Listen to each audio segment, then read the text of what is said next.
Kerusakan jalan di kawasan Wainitu, Kecamatan Nusaniwe, Kota Ambon makin parah.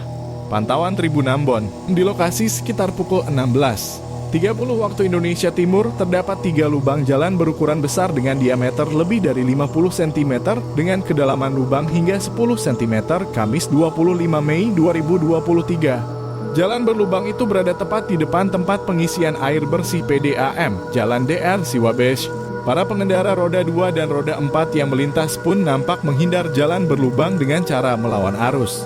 Kondisi seperti itu sangat memprihatinkan, pasalnya kerusakan jalan itu sering jadi penyebab kecelakaan. Jalan rusak begini kelihatan biasa, tapi paling bahaya sebenarnya karena kendaraan dari arah OSM menuju kota pasti mengambil jalur kanan untuk menghindari lubang.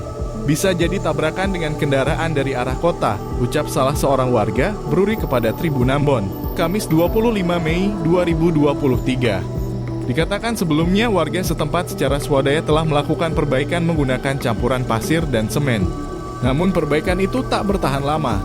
Beberapa waktu lalu warga sini sudah perbaiki dengan campuran semen. Perbaikan itu kan sifatnya sementara saja dan tidak bertahan lama, ungkapnya.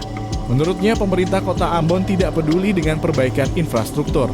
Bukan di sini saja banyak jalan rusak, tapi pemerintah tidak pernah perbaiki. Pemerintah harusnya sadar ketika warga saja peduli untuk perbaiki, lalu di mana peran pemerintah? Tutupnya.